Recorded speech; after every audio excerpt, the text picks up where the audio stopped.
김재인 씨 책을 읽는데요. 두 번째 시간은 27쪽에 나와 있는 들레즈가 정신 분석을 비판한 이유와 분열 분석을 통해 제시한 새로운 무의식의 개념, 이렇게 되어 있습니다.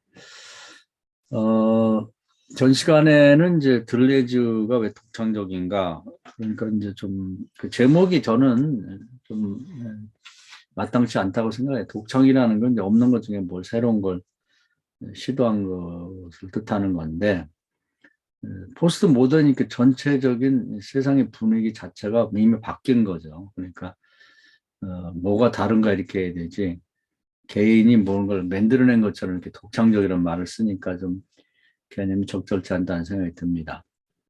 그런 의미에서 볼 때 포스트 모던 근대 이후에 플라톤이 지배하던 서양 철학이 무너지면서, 이제는 무너지면 뭐냐, 이원론 아니면 이론론이니까, 그렇다고 그러면 현재가 이제 소위 포스트 모던 이론론 시대가 됐기 때문에, 이걸 설명하기 위해서 거꾸로 추적에 올라가서 플라톤 시대에는 동등한 학파가 많았는데 그중에 한 학파가 이론론을 설명하기 좋다고 생각하는 게 이제 에피쿠르스 학파고, 리쿠르투스라는 제자가 쭉 줄기를 이어서 그런 계보가 있겠는가, 이걸 찾아서 이제 정리를 했죠. 그래서 들레즈가 만든 뭐 철학사 이렇게 책이 나왔는데, 그래서 쭉 그 역사를 되짚어 보니까 고대에는 이제 에피쿠르스 학파, 에피쿠르스 뒤를 누크레티우스가 있었고, 중세는 뭐 다 플라톤 학파들이 지배했기 때문에 없고, 근대와 스피노자가 있고 베르그손이 있고, 뭐 이렇게 이제 그걸 연결했다, 이렇게 보면 되겠습니다. 그래서 이론론적인 철학이 완전히 없어진 건 아니고, 나름대로 이제 명맥을 유지해 왔는데, 이제 지금은 플라톤 철학이 이제 소멸하고 망해버렸고, 그 다음에 이제 들레즈가 볼 때는 이제 이론론 시대가 됐다, 그렇게 말하는 거죠. 독창성이라고 보기는 그렇고 다르다고 보면 좋을 것 같아요. 그런 점. 이원론적인 플라톤 철학이 전 서양 철학을 지배했다면, 화이트헤드의 말만처럼 서양 철학사는 플라톤의 주석에 불과하다, 이렇게 됐는데, 그것이 무너지고 이론론이 지배하는 시대가 됐다, 이렇게 본다고 보면 될 것 같아요. 다른 점이라고 봐야겠죠. 그러면서 이제 아직도 이제는 이론론이 대세를 이뤄갈 텐데, 아직은 플라톤의 이원론이 워낙 오랫동안 이렇게 거의 2000년 동안을 지배하다 보니까, 그 플라톤의 이원론적인 사유 체계를 가지고 세상 모든 걸 다 이렇게 그런 식으로 재해석을 해서 만들어 놨죠. 체계화를 했단 말이죠. 그리고 뭐 중세에는 기독교와 만나 기독교도 이원론화 시켜버렸으니까요. 그래갖고 천주교에서는 뭐 요람에서부터, 뭐 요람보다 더 이전일 수 있어요. 임신 초기부터 태어나서 죽을 때까지를 모두가 체계화 시켜버렸으니까 숨도 쉴 수 없을 정도로. 그걸 이제 들레즈는 코드화라고 했는데, 뭐 법과 제도와 계약을 통해서 다 그렇게 만들어서 거기에 꽉 짜맞춰서 그냥 그대로 어떤 기계적인 삶을 살도록 만들었다는 거죠. 그래서 이제 뭐 생각이 싫은 사람은 좋아요. 편하고 그냥 거기에 따라 살면 되는데, 생각 있는 사람은 숨이 막힐 것 같죠. 그런 안타까움을 이제 파괴시키고 이제 뛰쳐나와서 새로운 시대가 열리면서 이제 이론론적인 세상이 됐다, 이렇게 보는 것입니다.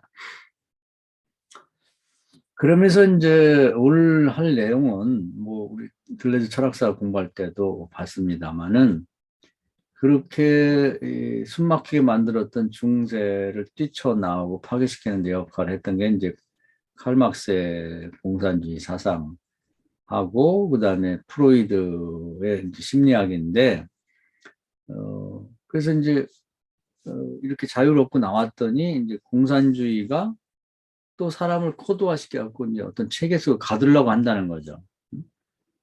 그래서 또 다른, 천주교보다 더 무서운 또 다른 유사 종교 같은 게 생겨버린 거죠. 이제 숨이 막힐 정도예요. 그래가지고 거기에 이제 뭐 막스가 신이고 막스의 책이 이제 성경이고, 그들에게는 그리고 뭐 레닌이나 스탈린 이런 사람들이 이제 교황이고 이런 식이 돼버린 거예요. 그래가지고 말 안 들으면 천주교에서는 그 전에 막 화형시키고 단두대에서 처형을 시켰는데 그 숙청이라는 이름으로 다 죽여버리죠. 더 무섭게, 잔인하게. 그래서 좀 그렇게 안 했으면 좋겠다. 그리고 이제 이 프로이드의 심리학도 하여튼 또 심리학이라는 걸 가지고 또 다른 체계를 만들어 유사 종교처럼 전 세계의 모든 그 사람의 삶을 다 집어삼키려고 그러는 거예요. 그래서 모든 분야를 또 천주교 같은 형태를 가지고 그 짓을 하려고 하는 거예요. 천주교가 싫었는데 뭐 그런 얘기가 있죠. 그 전에 보면 이제 며느리가 시어머니한테 엄청 시달리며 쉽사리하고 나는 그러지 말아야지. 그런데 자기 며느리여도 배운 대로 똑같이 한다는, 더 심하게 한다는 거죠. 천주교에 시달려서 뛰쳐나온 사람들이 천주교처럼 흉내를 내는 거예요. 또 그렇게 하고 싶어서. 안타까운 일이죠. 그래가지고 프로이드가 그들에게 신이고 프로이드의 책들이 이제 성경이고 그 다음에 이제 뭐 거기 무슨 학회 회장들이 말하면 교주 내지는 무슨 교황같이 되고 그 다음에 이제 그들이 이제 활동을 해가지고 국가로부터도 뭐 권위를 다 받아가지고 사람의 심리나 정신 상태에 대한 판결은 그들이 내리는 거죠. 뭐 판사도 못하고 아무도 못해요. 대통령도 못하고. 그래서 그들이 심판관이 되고 그들이 이제 정신병자라고 낙인을 찍히면 정신병원에 가서 갇히는 거죠. 또 다른 감옥이죠. 그래서 모든 걸 다 먹어버렸다. 목회 심리, 목사들 다 먹겠죠. 사모들도. 사모 심리학, 뭐 그런 게 있나 모르겠네. 하여튼, 아동 심리, 뭐, 하여튼 뭐 심리학을 다 붙여요. 다 붙여가고, 다 자기들이 체계 안에 다 끌어모아가지고, 거기 들어가면 논리가 있습니다. 또, 공산주의도 논리가 있기 때문에 의식화 교육을 통해서 다 그렇게 되듯이 좌파가 다 되고 뭐 다 되는 거죠. 그렇듯이 프로이드 심리학도 뭐 천재들이 달라붙어 갖고 뭐 다양하게 이렇게 체계화 시켜 보이다 보니까 거기에 다 그만 세뇌 교육이 되는 거죠. 그래서 여성들도 뭐 가장 깊은 내면의 무슨 성적인 건 이런 것도 다 그냥 그 사람은 아무도 것도 아닌데 거기 그런 심리학자나 정신병 그 의사 앞에가 다 털어놓는 거예요. 그게 아니 그게 털어놓을 일이에요. 근데 그 세뇌교육 때문에 별짓을 다 한다고 그렇게. 천주교에서 그 고해 성사 받을 때 똑같은 거거든요. 그래서 이제 이 그 들레즈나 이런 사람들은 제발 좀 그렇게 하지 마라. 내비둬라. 니체가 그런 얘기했죠. 좀 내비둬. 니체가 길에 가다가 말을 붙잡고 울었다는 거죠. 그냥 말을 저 광야에서 뛰어다니는 게 내비 조직을 데려다가 그 두드려 패고 콧구멍에다가 뭐 입에다가 재갈을 물리고 그리고 마차를 끌게 만들고 그래도 말 안 듣다고 때리고 인간이나 말이야 똑같은 거예요. 내비를 두지 좀 왜 종교에서나 교육에서나 국가에서나 데려다가 교육을 시킨다고 뭐 사람 만든다고 뭐 교양인이 되게 한다고 왜 그렇게 괴롭히냐는 거예요. 내비를 줘 좀. 그냥 내비로 둬. 이거거든요.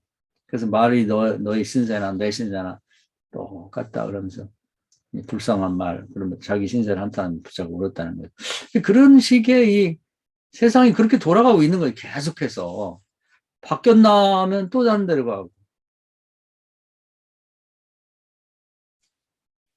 그래서 그런 세상은 안 된다. 그런데 이제 그런 재코드화, 리코드화 하는 것 중에 하나가 이제 프로이드의 심리학인데, 요게 한번 걸려들면요. 그쪽으로 이렇게 세뇌게 되면 다 그렇게 보여, 이게. 선입관이 생기거든요. 그래서, 무슨, 히틀러를 선전한 괴벨슨이라는 자가 뭐 그런 얘기를 했다는 거 아니에요? 흰색도 200번 검은색이라고 하면 그렇게 보인대요, 사람이. 이 세뇌 교육이 무서운 거지. 그래서 프로이드의 책을 읽고 강의를 듣고 어쩌다 보면 다 그렇게 보이는 거예요. 오이디푸스 컴플렉스로 다 보이는 거예요. 애기들부터 성인까지 아빠, 엄마의 어떤 성적 관계와 자식의 관계가 아주 우리 무의식을 지배하는 것으로서 다 그런 식으로 해석이 돼요. 그래서 몇 살 때 이런 뭐 엄마 아기가 젖을 빠는 건 뭐고 뭐 어쩌고 저쩌고 저쩌고 이게 사실은 그걸 대놓고 말하기도 아주 거북한 정도의 용어를 막 써가 얘기를 하는데 그 세네 교를 받다 보면 점잖은 목사들이나 아주 정숙한 사모들도 그런 얘기를 뭐 흔히 막 그냥 대놓고 써. 저런 민망한 얘기를 어떻게 했어요? 이런 식이 되는 거죠. 그래서 이제 우선은 이게 심리를 다루고 있는 이 프로이드의 심리학에 대한 것을 이제 리코더하는 것을 거부하면서 여기에 대해 다시 생각해 볼 필요가 있다는 거예요. 그동안은 그 권위에 눌려가지고 아무도 거부를 한 일이 없어요. 프로이드의 심리학에 대해서. 그 오이디푸스 컴플렉스가 정말 우리의 무의식을 다 지배하는 걸 생각했다고. 그 정론이 됐단 말이에요. 거기다 대고 얘기를 하면 이단이야. 그들 심리학자들 중에서도. 그게 참, 이 들레즈가 대단한 게 처음에요. 앙티 오이디푸스 컴플렉스. 프랑스 말로 이거 아니다 이거야. 응? 무의식이 오이디푸스적인 그런 아빠 엄마의 성적 관계에서부터 그것이 꽉 채워져 있고 거기에 의해서 우리 의식을 지배한다고 하는 그 잘못됐다는 거예요. 이 얘기를 이렇게 대놓고 논리 정연하게 정말 이 프로이드를 한쪽에 집어쳐넣을 만큼 얘기한 사람이 없는 거죠. 감히 얘기를 못한 거예요. 워낙 이게 탄탄한 구조를 갖고 있고 워낙 전 세계에 너무 커져버려 가지고 거의 플라톤 철학이 모든 분야를 재해석해서 그 소화시켜 버린 것처럼 이 심리학이 그렇게 돼버린 거예요. 그래서 뭐 다른 심리학 뭐 이런저런 뭐그 학자도 많고 뭐 많이 있어요. 학파도 많고. 그런데 다 그게 프로이드라고 하는 커다란 그 우산 속에 다 들어있는 거예요. 거기 빠지면 벗어날 수가 없습니다. 이런 상황은 이렇게 설명하고 저런 상황은 저렇게 설명하고 거기서 워낙 많은 학자들이 나오고 밥만 먹고 사는 사람이 많다 보니까 다 답변을 마련한 거예요. 다. 삶의 영역 전체가 프로이드가 다 먹어가지고 그 심리학이 소화를 해놨다고. 답이 없는 게 없어요. 지금도 매일 그거 하고 있다고. 그리고 무슨 임상 경험이라고 그래가지고 또 조사를 하고 뭐 무슨 문제가 생기면 거기에 대해 답을 내고. 그 정답은 아닌데 없잖아. 그 정답인 것 같아. 사실은 교회에서 성경을 통해서 그걸 만들어야 되는데 그걸 못 따라가요. 머리 좋은 사람이 다 거기가 있어. 저도 그렇지만 목사 된 사람은 별로 머리가 안 좋아. 그 사람들 못 쫓아가. 그러니까 이제 안 되니까 그걸 원래 무신론이거든요. 그걸 데려다가 그걸 가지고 교회에서 써먹으려고 하니 그게 되냐고. 그냥 교회가 먹혀요. 프레이드한테. 이 참 안타깝죠. 그러니까 이런 드레즈 같은 사람이 나와서 교회는 너무 감사하죠. 우리는 그렇게 못해. 프로이드를 누가 대항할 거예요? 어떤 목사 혼자? 신학자가? 어린 턱도 없죠. 그런데 이런 대철학자가 나와서 프로이드가 얘기하는 그 근간이 된 오이디푸스 이 컴플렉스, 이제 오이디푸스 왕이 신화를 갖다 쓴 거죠. 우리 그 과거에 다 배웠으니까 다시 얘기할 필요는 없고. 그래서 이제 이 소위 무의식이라는 것을 유행시키고 무의식의 내용이 오이디푸스 컴플렉스로 구성되어 있다고 하는 그래서 이것 가지고 야, 참 별거 아닌 것 같고 세계를 다 집어삼켰어요. 인간의 삶의 모든 영역을. 와, 참 대단한 사람들이에요. 근데 이제 피해도 많이 줬죠. 뭐 유익함도 없지 않아 있지만. 그래서 이제 이 무의식이라고 하는 것에 대해서 무의식이 있고 의식이 있는 건 사실인데 프로이드가 주장하는 게 잘못됐다고 하는 걸 얘기하는 겁니다. 프로이드의 얘기를 보면 이 정신세계가 있단 말이에요. 물질세계와 다르게 정신세계가 있는데 그 정신세계는 무의식과 의식으로 구별되어 있다. 뭐 의식하지 못하는 부분이 무의식인데 그 무의식으로부터 정신 의식의 세계가 지배를 받고 있다.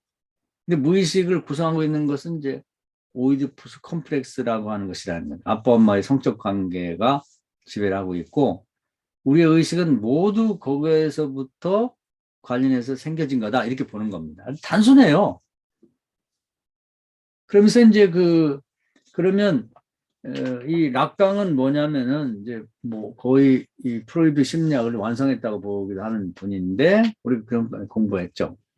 근데 이제 이 양반의 철학은 뭐냐면 무의식에서 어떻게 의식으로 전환이 되는가 그 과정 프로세스를 설명한 거예요. 그래서 과거에 봤죠. 우리가 다시 잠깐 회고해 보면 우리의 자아는 우리의 그 무의식에 이제 속해 있는데 그러니까 자아, 주체, 나 이렇게 구별한다 그랬죠. 그래서 자아는 모른다. 자기 자신도 모르는 거고 그리고 이제 주체는 사람들이 나를 보고 평가하는 거죠. 그 진정 나는 아니지. 근데 나는 뭐냐? 나는 사람들이 평가를 잘 듣고 이제 그 중에 좋은 걸 조합해서 나 나름대로 이게 나라고 내세우는 거죠. 연기자처럼. 연기자는 본래 나는 아니지. 근데 시나리오에 나온 사람의 캐릭터를 잘 보고, 아, 이렇게 연기하면 되겠구나. 그렇게 해서 내세우는 거죠. 연기를 잘하면 그대로 널뛰어다 평가를 잘 받고. 그러니까 원래 나는 주체인데, 주체는 자아죠. 자아는 감춰져 있는 거죠. 감춰져 있고. 주체는 남들이 나를 바라보는 거고, 나는 내가 스스로 만들어내서 남에게 내세운 것. 그러니까 진정한 내가 자아인데, 그래서 자아가 없는 곳에서, 내가 없는 곳에서 나는 존재하고, 내가 없는 곳에 나는 사유한다. 이제 그런 묘한 얘기가 나온 건데, 그 내가 없는 그 첫 번째 나라는 것은 이제 감춰져 있는 자아를 뜻하는 거죠. 그래서 이제 그 의식에 드러난 것은 나라는 거예요. 내가 만들어낸 나. 그래서 무의식은 감춰져 있는 자아고, 뭐 이런 식으로 설명을 했어요. 근데 여튼 간에 기본은 프로이드의 어, 심리학의 기초가 돼 있다. 그래서 뭐 주체가 형성될 때 낙강도 처음에 이제 엄마한테 인정받고 싶어갖고 그렇게 됐고 두 번째는 아버지한테 인정받고 싶어갖고 자기 나를 만들어내고 세 번째는 이 주체들이 다 모여 있는 그 사회의 뭐 권위자한테 인정받고 싶어 자기를 이렇게 나타낸다. 뭐 어떤 교회하면 목사한테 잘 보이고 뭐 회사하면 회사 사장한테 잘 보이고 이런 식으로 자기를 조합해내서 만드는 나를 내세워서 나인 것처럼 연기한다. 이런 식으로 돼 있거든요. 그래서 이제 무의식에서 의식으로 어떻게 전환이 되는가 하는 걸 이제 락강이 그런 식으로 설명했는데 이 전체에 대해서 들려주는 잘못됐다는 거예요. 설정 자체가. 그래서 무의식은 그냥 정신세계에 갇혀져 있는 의식과 반대편에 있는 그 배후라고 생각하면 안 된다. 개념이 너무 좁다는 거죠. 우리 의식을 구성하고 현재 의식을 만들어내는 건 그 프로이드가 말하는 그 무의식 그리고 거기에 이제 엄마 아빠의 성적인 관계, 오이디푸스 컴플렉스를 넘어서 우리 의식을 의식되게 만드는 것은 이걸 딱 털어버려야 돼요. 정신세계 밖으로 무한히 확장돼야 된다는 거예요. 그래서 무의식이라는 말보다는 이제 초기에는 뭐라고 쓰냐면 이제 욕망이라고 표현돼요. 무의식이라는 말을 그렇게 표현해서 이제 초기에 들레지의 사상은 뭐 욕망의 철학자 이렇게 하는데 그건 초기의 얘기고 그 하이데크도 비슷하죠. 하이데크가 뭐 실존주의자 아닌데 초기 사상이 이제 실존주의를 근간으로 시작을 했기 때문에 실존주의라고 보는 건 잘못된 거다. 나중에는 이제 존재 철학자 이렇게 됐는데 여기도 마찬가지예요. 그래서 욕망이는 어떤 프로이드의 무의식을 이제 반대하기 위해서 처음에 사용했던 거고 나중에는 그 얘기를 안 씁니다. 그래서 그 앙티 오이디푸스 컴플렉스를 얘기할 때는 욕망이라는 말로 이제 무의식을 대체하게 썼다가 그 다음에는 이제 그럼 무의식이 뭐냐고 하는 것을 이제 다시 프로이드식이 아닌 들레지식으로 설명하는 게 천개의 거원인데 거기에서는 새로운 얘기를 합니다. 뭔 얘기를 하냐면 우리 의식을 결정하는 것은 정신세계에 갇혀 있는 그런 프로이트식의 그런 무의식이 아니라 정신세계를 벗어난 이 세계 전체가 우리 의식을 결정한다는 겁니다. 그래서 다시 지난번 들레주의 그 철학사로 되돌아가서 보면 사실계가 있고 상상계가 있고 상징계가 형성이 되잖아요. 그럼 상징계라는 게 가만히 있는 게 아니라 다이아그램처럼 이제 주변에 많은 요소들에 의해서 주름이 생긴단 말이에요. 내부로 영향을 미친단 말이에요. 그래서 뭐 기후도 영향을 미칠 수 있고 종교도 영향을 미칠 수가 있고 사회적인 분위기도 영향을 미칠 수 있고 다양한 것들이 영향을 미쳐서 현재 나의 의식을 결정하고 의식은 가만히 결정된 한번 그 결정된 상태로 있는 게 아니라 계속해서 변한다는 거죠. 그래서 우리 의식이라고 하는 것은 정신적인 것을 포함한 물질세계 전체가 다 포함된다. 그 물질적 무의식, 그 무의식이라는 의식 자체는 정신적인 세계를 뜻하고 물질적이라는 그 물질세계 전체를 다 포함한 물질과 정신세계 전체가 나의 무의식이 된다는 거죠. 의식을 결정하는 영향을 미친다는 의미에서. 그래서 무의식이라만 해서도 안 되고 물질과 무의식 이렇게 봐야 됩니다. 물질적인 환경과 정신적인 환경 이런 것들이 다 영향을 미쳐서 개개인의 한 사람 한 사람들에게 어떤 의식을 만들어내는 거고 그 의식도 그냥 가만히 있는 게 아니라 끊임없이 변하는 거죠. 그래서 이제 뭐 여기도 그런 언급을 합니다만 어떤 무의식이라는 것이 하나의 극장처럼 이미 결정된 것을 들여다보는 이제 그 프로이드식으로 말하면 이제 아빠 엄마의 성적인 것에 어릴 때부터 소위 무슨 영향을 받아가지고 그래서 이제 그것이 이제 아이들에게 결정적으로 딱 고정이 되는 바람에 이게 변하지 않고 평생 가는 걸로 그렇게 돼 있는데 그게 아니라는 거죠. 그 잘못된 거다. 극장에서 무슨 이미 결정된 이, 뭐 어떤 동영상을 영화를 보듯이 그렇게 구경하는 게 아니고 그건 욕망의 기계, 무슨, 예, 또는 무슨 공장의 기계처럼 끊임없이 새로운 그런 것이 만들어지는 생산되는 그런 걸 아는 것이고요. 그 다음에 이제 무의식을 갖다가 또는 망상이라고 표현합니다. 망상. 아직 딱 결정되지는 않았지만 이렇게 됐으면 좋겠다, 저렇게 됐으면 좋겠다고 하면서 끊임없이 확장되는 거죠. 우리는 이제 끊임없이 망상을 하고 있는데 이제 실제 이루어지진 않지만 그렇게 되기를 바라는 거죠. 그런 망상들이 나에게 영향을 미치는 거예요. 뭐 예를 들면은 목사들 같으면 아우 내가 한 100만 명 아니면 10만 명 모이는 교회를 했으면 좋겠다. 망상이죠. 그리고 앞으로 뭐 차를 갖다가 어? 뭐 마이바흐 같은 10억짜리 한번 멋지게 타고 다니고 싶다든지 망상할 수 있잖아요. 그리고 달나라 가게 되고 돈 있으면 우주선 타고 달나라 한번 갔다 와야지. 뭐 얼마든지 가능하죠. 그리고 뭐 내가 영향력 있어가지고 무슨 책을 써갖고 무슨 저 1억 부이상을 한번 팔고 영향을 미쳤으면 좋겠다. 얼마든지 확장이 되는 거예요. 망상이라는 것. 그것이 물질적인 거든 정신적인 거든 망상을 끊임없이 생산하고 확장이 될 수 있다는 거죠. 그리고 그것이 달라지는 거예요.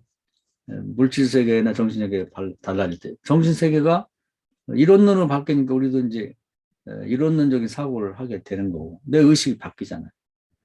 또 차도 그동안엔 다 뭐 개솔린 차나 무슨 석유 떼는 거였는데 이제 전기차로 바뀌니까 의식이 나도 바뀌죠. 나도 전기차 바꿔야 되는데 맞아. 탄소 배출 줄이고 환경 오염이 있으니까 내 의식이 바뀌잖아요. 자꾸 바뀌는 거죠. 끊임없이. 그러니까 그 우리 의식이 고정되어 있는 것이 아니다 하는 것을 얘기하고 있고 그 다음에 이제 또 무의식은 욕망이라는 표현을 또 쓰기도 하는데 그러면 그런 망상을 현실화시켜서 내 것으로 만들려고 하는 거예요. 그래서 뭐 간단하게 여기도 설명하고 있는데 예를 들면 뭐 망상이 지금 아유 내 집 방에 우리 집 거실하고 방에 아유 이게 가구 배치가 잘못돼 있어. 날짜 잡아서 한번 옮기자. 침대도 옮기고 뭐 농도 옮기고 뭐 또 무슨 버릴 걸 버리고 그러면서 이제 그 망상을 하고 있다가 쓸데없는 생각을 뭐래 아유 귀찮게 이렇게 하다가 욕망이 일어나서 이제 움직여갖고 아들하고 뭐 딸도 동원해가지고 한번 옮겨봅시다. 그러면 청소하고 이제 옮긴단 말이에요. 도배도 다시 하고. 그 배치, 또 집합, 구성, 뭐 이런 것들이 그런 거거든요. 욕망을 표현하는 거예요. 실제로 행동으로. 그러고 나면은 배치에 따라서 이제 달라지는 거야. 아, 이렇게 좋네. 창문을 가렸었는데 뭐 햇빛이 들어와서 좋고. 그러면 이제 우리 꽃나무도 좀 갖다가 화분도 심자. 갖다 놓고 보니까 기분이 달라지고 달라지는 거죠. 내가. 그래서 의식 자체가 달라지면서 우울했던 감정이 이제 명랑해지고 또 뭐 이제 커피 한 잔 먹으면서 이제 화분도 바라보고 새로 꽃핀 걸 보면서 아우 너무 좋다. 이렇게 달라질 수 있다는 거예요. 그 의식이 무의식이 그게 고정되어 있는 게 아니라 무의식은 끊임없이 새로운 걸 생산하고 새로운 구성을 하고 새로운 집합을 만들고 새롭게 그것이 나에게 영향을 미치고 있다는 거죠. 그 무의식은 무한히 확장되고 무한히 변하고 있다는 거예요. 무의식이. 그것이 나에게 의식에 영향을 끊임없이 미치는 거죠. 그러니까 뭐 라이프니츠의 그 모나드처럼 끊임없이 외부로부터 이렇게 유입이 되기도 하고 나가기도 하는 것 같은 그런 형태를 띠고 있다는 거예요. 그렇게 보면 그게 맞는 거죠. 그리고 내 의식이 이제 뭐 엄마 아빠의 그런 어떤 그 무슨 콤플렉스에 의해서만 영향받는 게 아니라 춥다. 그것은 외부의 영향인데 그 태양하고 관계가 있는 거 아니에요? 그래갖고 막 무슨 바람이 불고 막 지금 막 추워지는데 그러면 이제 막 움츠러들고 그리고 이제 뭐 어디 나가려고 하다 아유 추워서 못 나가겠어. 그리고 안 나가고 또 난 추면 막 같은 기분 이상해 막 우울해져 우울증이 도질라고 이렇게 내 의식이 그 태양의 영향도 받고 바람의 영향도 받고 날씨의 영향도 받는 거잖아요. 꼭 부모 아빠 엄마의 관계가 통해서만 있는 게 아니라는 거지. 정치적 영향도 받죠. 우리가 좀 자유민주주의 시장 경제라고 하는 남한에 사니까 거기에 걸맞는 뭐 불만도 있지만 거기에 걸맞는 의식이 있는 거잖아요. 근데 북한에서 있었어 봐요. 그러면 아 탈북할까 이런 생각도 있고. 아이 그래도 사회주의가 좋아. 어차피 못 사는 거 같이 못 사니까 빈부의 차이가. 근데 사회주의도 빈부의 차이가 많이 있어요. 그런 어떤 정치 체제에도 영향을 받는다. 내 의식 자체가. 또 국가가 변하면 나도 변하죠. 아까도 얘기했지 우리나라가 세계 6위의 강대국 순위에 들었는데 그건 우리가 정한 게 아니고 세계 평가가 그렇게 나왔습니다. 근데 과거에는 부러웠죠. 프랑스나 뭐 영국이나 뭐 유럽. 부러워합니까? 일본? 우리보다 못한데? 저는 부러워하지 않죠. 컴플렉스가 없다고. 있었는데 없어졌어요. 변했잖아.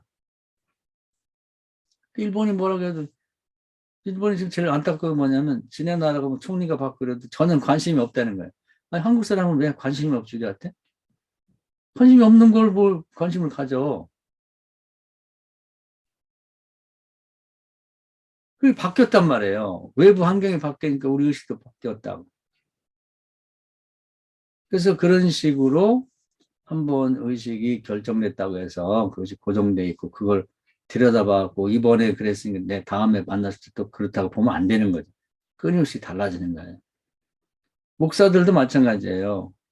뭐 이제 신학교 다닐 때하고 다르게 이제 목회 성공한 사람들은 보면 옛날에 친구 같았는데 달라진다고 그러면 의식도 달라지고 씀씀이도 달라지고 다 달라지거든요. 환경이 변하니까 그 생각도 바뀌어지는 거지. 안 바뀌는 게 어디 있어요? 그래서 여기 이제 예를 드는데 뭐 부자 아빠, 가난한 아빠 우리 책도 한번 봤죠. 근데 그런 것처럼 아빠, 엄마의 어떤 성적 관계에 영향을 받는 게 아니라 아빠가 부자가 되면 엄마가 부자면 애들의 의식이 달라요. 뭐 돈백만 원짜리 뭐 애들도 뭐 아이패드니 무슨 컴퓨터 사는 거 아무것도 아니야. 엄마한테 얘기하면 야, 가 사. 카드 줄게. 없는 애들은 그거 사느라고 뭐 아르바이트하고 용돈 뭐고 막 별짓 하고 엄마한테 아양 떨고 막 또 설거지 한 100번 해야 사줄까 말까. 다르다니까. 생각이 다르잖아요. 엄마 아빠의 무슨 성적인 영향이 뭔 놈의 그게 많이 있냐고. 뭐 미미하게 있을 수는 있어요. 옛날에 학대를 받고 그런 게 소세삼이 있을 수 있으나 진짜 영향을 미치는 건 물질적인 거라고. 엄마가 아빠가 부자냐 아니냐. 응? 그것이 영향을 미치는 거지. 왜 그거에 고정돼 있냐. 그러니까 그렇게 보고 보면 얼마나 프로이드가 얘기한 것이 아주 하찮은 거냐 이 말이야. 하찮은 거냐 이 말이야. 그래서 우리의 무의식을 지배하는 것은 엄마 아빠의 성적인 영향 그거에 고정되어 있는 게 아니라 무한히 확장되고 변화가 된다. 그리고 우리가 그냥 뭐 초등학교만 졸업하고 많은 사람하고 계속해서 뭐 대학교, 대학원 뭐 박사까지 계속 공부하는 사람들의 의식은 많이 확장되고 달라집니다. 달라지잖아요. 똑같을 수가 없잖아요.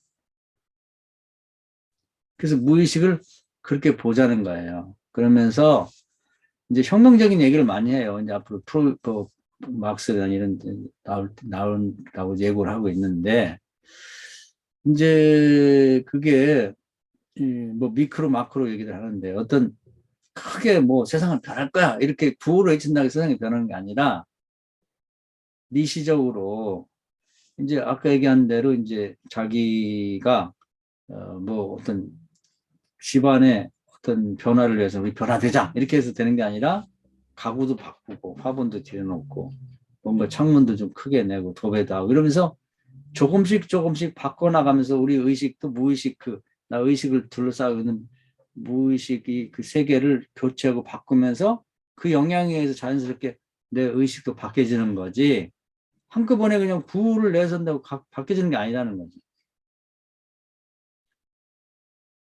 그래서 이제 우리 뭐 이거 이제 우리는 뭐 공부를 위한 공부, 뭐 철학을 위한 철학을 한 거 아니니까 이제 교회도 변화가 된다고 그럴 때 우리 교회가 변화됩시다. 이렇게 한다고 변화되는 게 아니라는 거예요. 우리의 어떤 영적인 환경이라는 것을 바꾸면서 하나씩 우리가 매일 기도 한 번은 꼭 합시다. 적어도 얼마 시간, 몇 시간씩 공부하고 성경을 반드시 읽고 암송하고 또 찬양을 우리 과학적으로 찬양을 부르면 우리 그 이제 자연 치유세포 그런 치유세포가 생긴다니까 코로나도 예방되고 하나님도 기뻐하고 적어도 매일 한 번 하루에 찬송을 10번씩은 부릅시다. 이러면서 아주 작은 미크로 작은 거지만 우리 생활의 외적인 환경을 바꿔주면서 내 내적인 의식도 바뀌고 신앙적인 형태도 바꿔진다고 하는 거죠. 그냥 구호만 내세워가지고 뭐 예수는 좋고 나는 살고 뭐 이런 식으로 그냥 뭘 던진다고 해서 될 게 아니라는 거죠. 그러다 보니까 이제 이 좌파들부터는 이제 인정을 못 받았다는 거예요. 좌파는 뭐 정반합으로 말이야 이렇게 하면 금방 세상이 뭐 바뀐다 그러는데 그렇게 세상이 바뀌어지는 게 아니다. 그러면서 혁명은 맞는데 미크로적인 혁명을 통해서 바뀌어진다. 그리고 내가 나 혼자만 바뀌어서는 되는 게 아니라 주변 사회도 바뀌고 다 바뀌어야 되니까 이 집단적인 전체가 변화되면서 바뀔 수 있다. 네, 점진적인 미세한 데부터 혁명이 일어나야 된다. 이런 주장을 하는 겁니다. 그래서 가만히 보면 이제 들레즈야말로 푸코가 얘기했지만 미래는 들레즈의 철학이 읽어볼수록 맞는 얘기를 해요. 일단은 이 프로이드라고 하는 뭐 거의 이제 신적인 존재를 추앙받는 자를 그냥 한 방에 그냥 무너뜨리니까 하이데크 시도를 했었죠. 플라톤을 한번 도전해서 무너뜨리려고 했는데 근데 분위기가 아직 형성이 이론론적이나 이런 걸로 안 됐기 때문에 시도를 했다는 자체가 대단한 거지. 근데 지금 이 들레즈는 지금 알려지지 않아서 그렇지 굉장한 일을 한 거예요. 그래서 지금 프로이드라고 이렇게 놓고 들레즈의 이 심리학을 같이 놓고 심리학을 말 자체도 문제가 있어요. 왜냐면 너무 지엽적이니까. 무의식에 대한 설명을 보면 프로이드는 너무 애기 같아. 유치원 아이 같이 돼버렸어요. 그리고 프로이드의 얘기가 그냥 진리인 줄 알았는데 거기 세뇌교육 돼가지고 보니까 아니 엄마 아빠 성장했고 엄마 아빠 얼굴 생각 안 나는데 뭔 놈의 그 영향이 이렇게 대단하냐고. 진짜 영향은 엄마 아빠가 부자냐 가난하냐 거기에 영향이 가장 크고 거기에 심리가 내 의식이 많이 영향을 받아 달라지는 거지. 엄마 아빠가 부자면은 생각이 달라요. 뭐 너도 사고 싶은 거 다 사고 뭐 학생 때도 차 사달라고 했고 차도 달라. 없는 애들은 이제 오토바이도 못 타고 다니는데 딱 뭐 벤츠 뭐 예쁜 거 탁 타고 여학생들도 딱 몰고 다니고 그러면 멋있잖아. 그리고 웬만하면 뭐 그냥 유학 간다 그러고 뭐 응? 또 무슨 방학 때 되면 뭐 여기 뭐한 달씩 갔다 놀라고 다르다는 생각 자체 계획이 달라요. 그게 진짜 영향을 의식을 바꾸고 영향을 미치는 거지. 뭔 놈 엄마 아빠의 뭐 과거의 성적인 것이 그것만이 자식들에 영향을 미치냐고. 근데 그것만 듣고 앉았으면 딱 그렇게 되는 것 같아. 들레즈가 확 열어버리니까 프로이드의 얘기는 뭐 조금의 일리는 있지만 그것이 그만큼 우리 의식을 형성하는데 큰 영향을 미치고 있지 않다는 걸 보여주고 있는 거죠. 그래서 우리는 어떤 의식을 바꾸려고 할 때는 내가 뭐 의식을 바꿔야지 이렇게 해서 되는 게 아니라 무의식에 의해서 의식이 바뀌어지니까 나를 둘러싸고 있는 환경이나 이 모든 것을 이제 바꾸는 그런 작업을 이제 서서히 해나가야 그 영향에 따라서 나의 의식도 바뀐다. 이런 얘기를 하는데 이게 구구절절이 맞는 것 같아요. 그래서 그걸 바꾸는 것 자체를 이제 혁명으로 보는 거죠. 그 거시적인 혁명, 뭐 그전에 이제 구를 뭐 혁명 뭐 얘기를 많이 하는데 그게 아니라 미시적인 혁명을 자기를 둘러싸인 무의식이라고 하는 정신과 의식과 그리고 이제 어떤 뭐 물질적인 세계 전체를 어, 조금씩 바꿔나가면서 그 영향에서 우리 자신의 의식이 바뀌어지도록 그것이 혁명이다. 그리고 이제 그것이 바꿔나가면 사회를 바꾸는 것도 한 번에 바꿀 수는 없죠. 뭐 공산주의처럼 확 뒤집어 버린다. 그것은 바람직스러운 게 아니잖아요. 말한 대로 다 죽여버린다. 그건 권력 잡은 사람은 좋을지는 모르지만은 그러면 거기 소외된 사람은 다 죽는데 아니 뭐 어, 그 목택동이 혁명을 해서 뭐 지금 살아있는 사람 좋다고 그러지 공산당들은 그렇지만 그때 문화 그 혁명 당시에 말이죠 공산주의 혁명 당시에 3천만 명 2천만 명인가를 죽였다 그러고 또 문화혁명 한다고 또 지식 있는 녀석들이 공산주의를 엎으려고 대항을 한다 싹 죽여 그래서 초등학교 밑으로 다 만들어 그게 말이 그게 혁명이라는 게 그게 말이 되면서 그때 3천 명인가 3천만 명인가를 죽였다는 거예요. 그 큰 마크로 혁명이라는 게 그게 위험한 거라고. 그 이제 역사는 이제 혁명에 성공한 사람들 위주로 쓰니까 목태통 좋다고 지금도 그러고 있는 사람 우리나라도 그런 사람 많아요 정치가 중에. 응?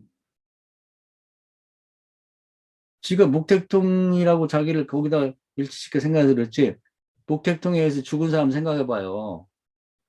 지식 있다고 재산 가졌다고 사거리 그냥 할아버지 할머니부터 손자까지 싹 죽여버린다. 그런 희생의 대상이 됐으면 좋겠어요? 그런 혁명은 위험하고 안 된다는 거지. 미시적으로 조금씩 자기 의식을 둘러싼 무의식의 세계를, 사회를, 국가를, 이 지구촌을 변화시켜 나가는 공동의 노력을 위해서 그것이 점진적인 혁명이 혁명하면 알죠. 좀 위험하죠. 이제 오해를 많이 하고 있으니까. 변화를 일으켜서 그 변화가 의식을 지배하게 만들고 의식이 또한 욕망해가지고 뭐 좋은 걸 망상을 하는 거지. 이루어지지 않았으니까 망상이지만 그걸 욕망하면서 이제 바꿔나가면 되는 거죠. 그래서 세상을 변화시켜 나가자는 얘기예요. 그러니까 구구절절이 제가 볼 때는 들레즈의 철학이 맞아요. 세상에는 그렇게 뭐 변화라고 하는 것이 갑작스럽게 일어나지 않고 그렇게 되면은 그 뭐 데미지가 크죠. 우리나라도 5.16 혁명 이게 혁명이란 말 4.19 혁명 하는데 그때 많은 희생이 있었죠. 그게 완전 바람직스럽느냐. 북한도 마찬가지. 지금 살아남은 몇 명만 김정은이 패거리들 좋겠지만 그 밑에 있는 사람들은 뭐예요? 언제 좋아질지 모르는 그런 뭐 아직도 지금 몇 년이 70년이 됐는데 이 밥에 즉 쌀밥에 고기 구워 먹는 게 소원이라니 그놈의 정치가 뭘 그렇게 추앙할 만한 게 되냐고 혁명의 결과가 이거밖에 더 되냐고 말 안 들으면 지금도 그냥 공개 처형하고 사형시키고 그건 아니라는 거예요. 그런 식은. 그래서 미크로 혁명, 변화가 이제 중요하다. 네, 그런 얘기를 하고 있는 것입니다. 그래서 이제 비로소 이제 인류는 프로이드의 그 너무 이 심리학의 포로에서 벗어날 수 있지 않나. 천재가 필요한 것 같아요. 천재가. 그래서 그 프로이드 심리학을 아주 꼬맹이 심리학으로 만들어 버리는 결과를 가져온 것 같아요. 근데 이제 아직 알려지지 않고 있어요, 이게. 그리고 안타까운 것은 뭐 아직 저도 사놓고 보지는 못했습니다만은 오이디푸스 컴플렉스나 그러니까 뭐 그 앙티 오이디푸스나 천계의 고언이 너무 어려워. 그리고 너무 방대하고. 그러니 그런 걸 이해를 하고 이걸 어떻게 간단히 정리를 해서 세상 사람들에게 프로이드 심리학이 이렇게 편만하게 퍼진 것처럼 하기가 상당히 어려운 부분이, 거기 이제 아쉬운 것 같아. 근데 프로이드의 책은 쉬워요. 그리고 아주 그냥 그 뭐 사람들이 감질나게 이렇게 성적인 것을 막 다루고 있기 때문에 읽다 보면 빠져들거든. 근데 이 사람들의 책은 너무 어려워. 그것이 좀 아쉬운 점이라고 생각이 듭니다. 그래서 여기까지 말씀드릴게요. 자, 무의식에 대한 새로운 개념 정리. 예.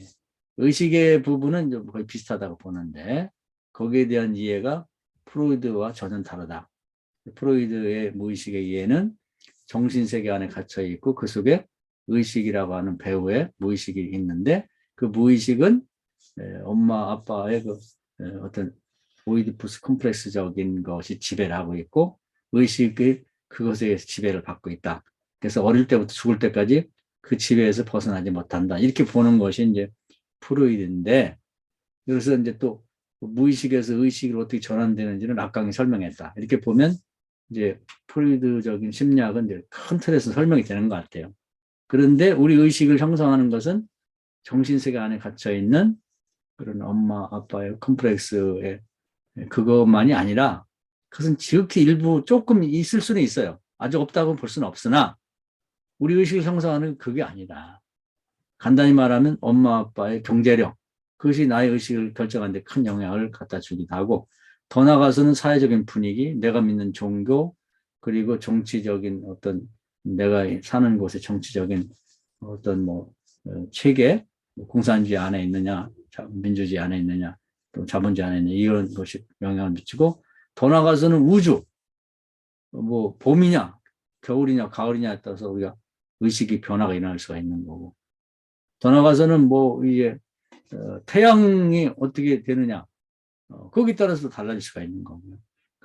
그래서 나를 벗어난 의식 밖에 있는 모든 요소들이 무의식이라고 볼 수가 있겠다. 물질적인 무의식이니까 무의식이라고 하면 또 의식이니까 정신만 얘기하는 줄 아는데 그게 아니고 나의 의식에 영향을 미치는 건 내 밖에 있는 물질 세계와 정신 세계. 정신세계도 뭐 이제 철학이 이원론적 지배 철학 속에 있느냐, 아니면 이론론적 지배 철학 속에 있느냐, 두 가지 섞여 있는 속에 있느냐에 따라서 달라질 수 있는 거죠. 또 뭐 뭐 우리 조선시대만 500년 동안 유교 문화권에 있으니까 그때의 정신세계 속에 있느냐에 따라서 내 의식이 바뀔 수가 있는 거고, 그것이 무너진 다음에 근대교육을 받으면서 바뀌잖아요. 그런 식으로 내가 밖에 있는 정신적, 물질적인 그 전체가 내 의식을 지배하는 것이다. 이렇게 보는 것이죠. 이해가 되셨죠? 네, 그리고 이제 우리의 변화는 그런 내 밖을 나를 지배하고 있는 것에 대한 무한한 망상, 그것과 더불어서 그것을 나의 현실에 적용하고 싶은 욕망이 뭐 가정의 가구를 바꾸는 것처럼 내 주변을 바꾸면서 내 의식도 변화되는 그런 방식으로 미시적인 방법으로 혁명보다는 변화를 일으키면서 의식도 바뀌어질 수가 있다.